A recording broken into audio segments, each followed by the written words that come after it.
this is sort of the Nutty Professor, but I'm still, this is a follow-up to the 2 podcasts that I've just done.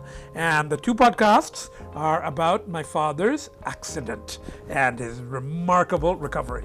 Now, one thing I have to say, this podcast is not for my parents. So, parents, if you're watching this, go right away. Don't leave. This is not for nothing you don't know. There's going to be nothing really that you don't know in this, but this is the behind the story, behind the scenes, and this is more in terms of my personal issues. You know, the other one was about Pop and and Mom. You know, this one is more about what was going on with me. While all that and afterwards. After they left. So this is more Nutty Professor because it's about addictions and issues and coping with stuff. So I just told the story, and if you haven't seen those, you kind of need to see those before you see this, So I've told the story about my father's accident. I am an only child. I've had issues with separating from my parents. So in a way, what happened is what I have been waiting for my entire life, but now that it's happened and I have the separation from my parents, I don't know what to do with it. I have the freedom, but I don't know what to do with it. I'm kind of bereft, So, and I've pushed friends away, connected with my addictions and other things, also my personality. But let me talk about a few things here. I've told the story about my father's accident. What I left out was, before the accident, I had some binges, particularly when my parents were in India.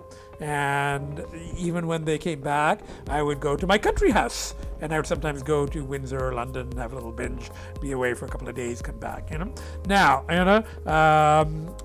the last binge was in September of 2018. Then my father's accident happened. And during that whole period, I was doing what in my PATAP terms, those of you are familiar with my own personal addiction program, controlled burn. I was drinking, I was in the condo by myself. I'd have Smirnoff Ice, I'd have Caesars after I came back from the hospital, and my parents don't drink. My father will occasionally have a friend, would give him like a glass of sherry, and last Christmas when he was home after the hospital, I had him drinking a little bit of Smirnoff Ice. He liked the taste of it, so he's not a devout Muslim. He's I think sort of a believer, but he's not practicing, whereas my mother's practicing, but she doesn't force it on people, So, but I drank my way, and as soon as I'd come home, I'd have booze here, or I'd walk to a bar.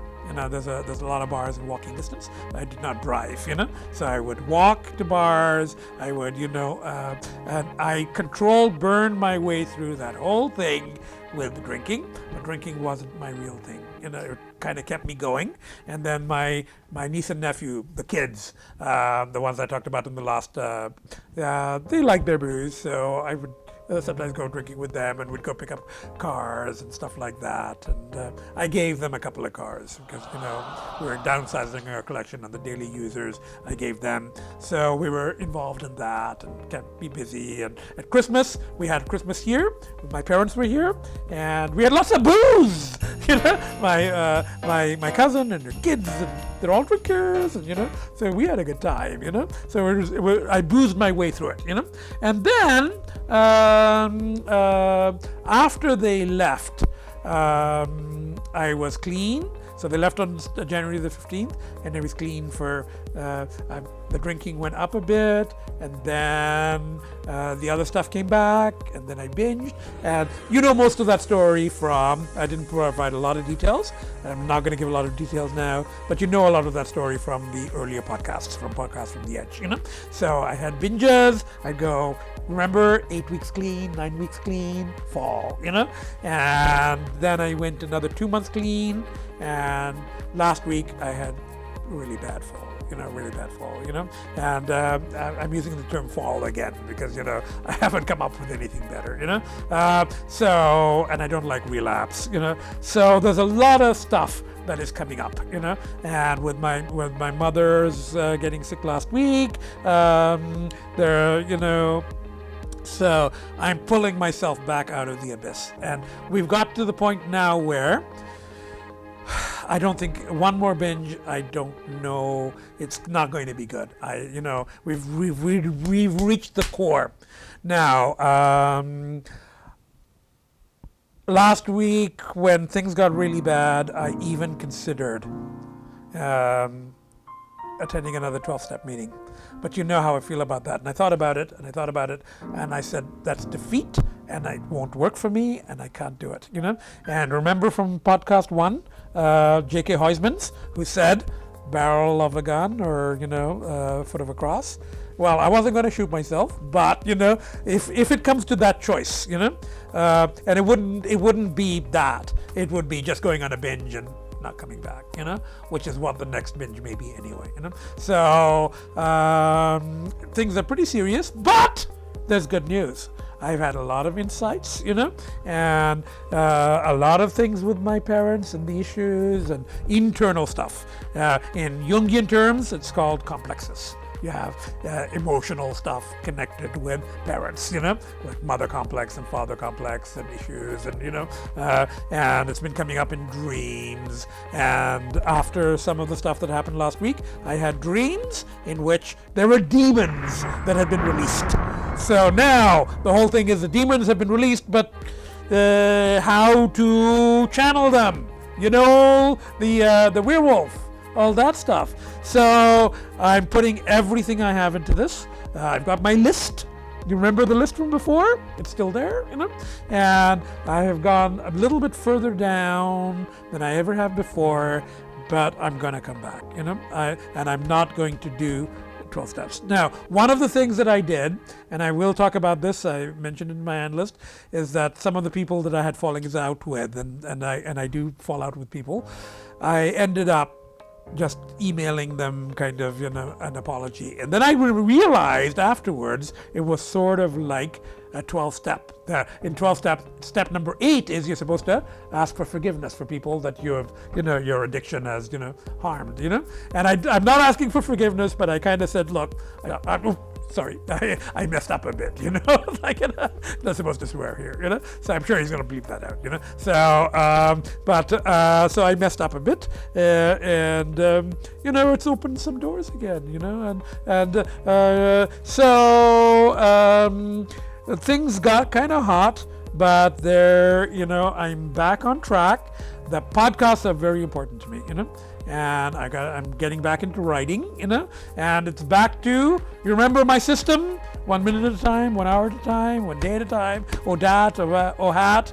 I've got a Gita, and now I've got, my 13 subscribers. Oh, I wanted to say something about that too. I've got about 3,000 views, but I have 13 subscribers, so there's at least 13 people who might be strugglers, Now, I'm not asking you to subscribe, and that's going to be a big difference between me and all the other YouTubers, because I'm not going to ask anyone to subscribe. I'm not doing it for that, So I have had some insights over the past few days, but they take a little while to, I'm still processing. It's still a slow process. It's not immediate. The cravings don't suddenly disappear because you've had insights, And as I said, the demons have been released, but, that doesn't mean everything is gone, and the insights do, and I'm not going to go into detail here. This is that's for analysis, but they do relate to possible causes for, my addictive,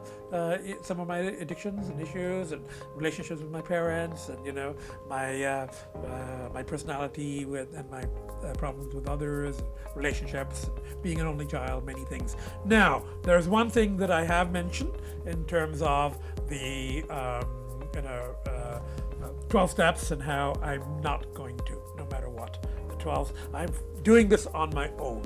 Some of the things that I come up with, like I said, the apologizing to people, it's sort of like their 8th step. But I did it because it was for me, and I was not being told to do it. Remember, I'm a cat. You don't tell cats what to do, you know? Yeah, cats do what they want, but I'm figuring this shit out on my own, you know?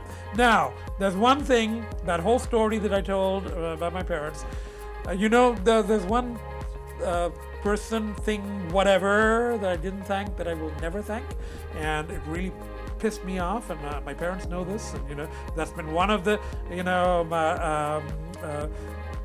those of you who follow my podcast know that I am very much against all forms of organized religion.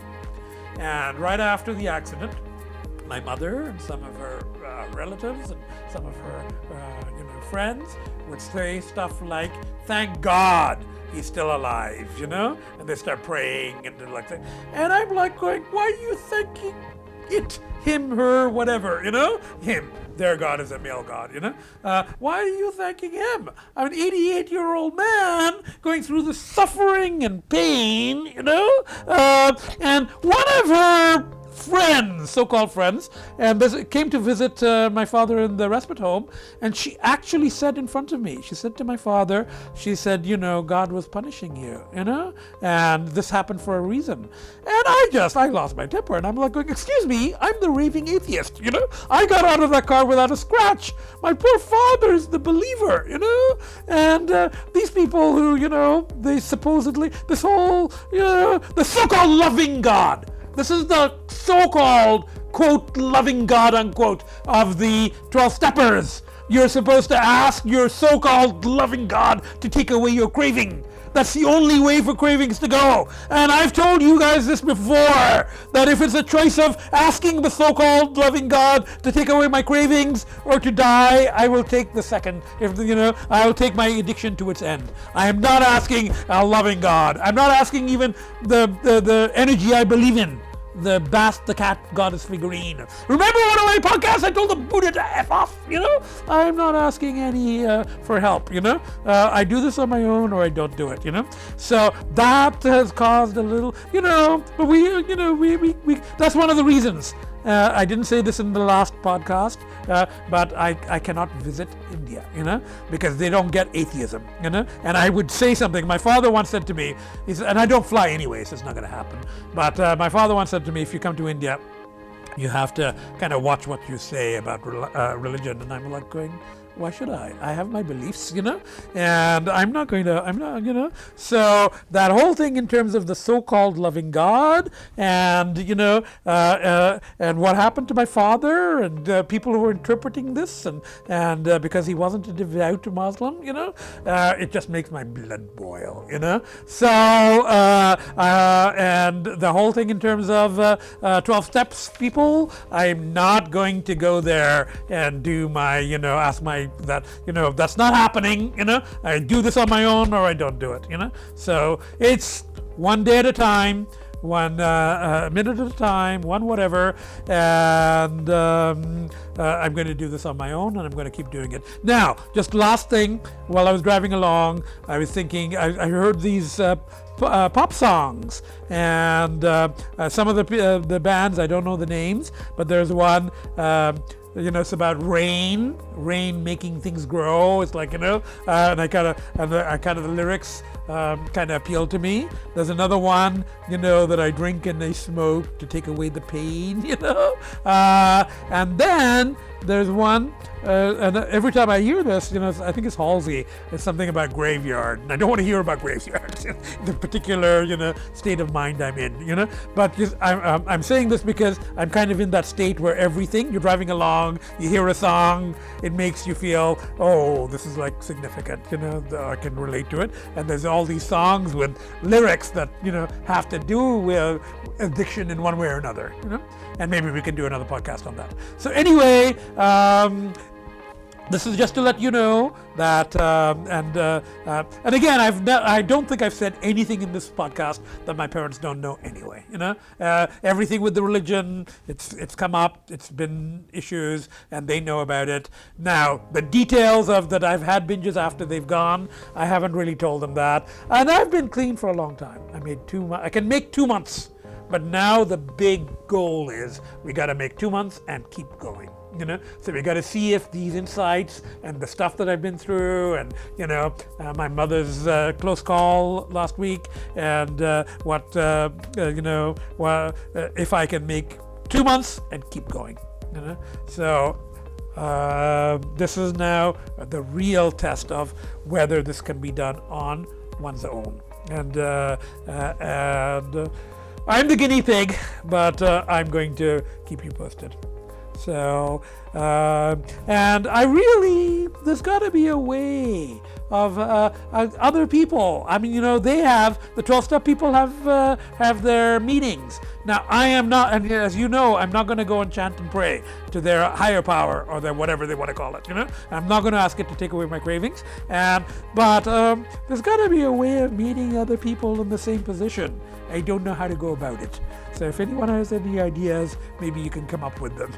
We're going to get some meetings for atheists dealing with addictions. So anyway, bye, and I'll keep you posted. I'm going to put everything I have into this because I've got shit to do here. I got to publish. I got podcasts. I owe people stuff. I owe my producer. His friend. His friend was like going, Prof, you gotta stop. So you gotta go buy another car. So got all kinds of stuff to do. Okay, so I'm gonna be around. Okay, bye.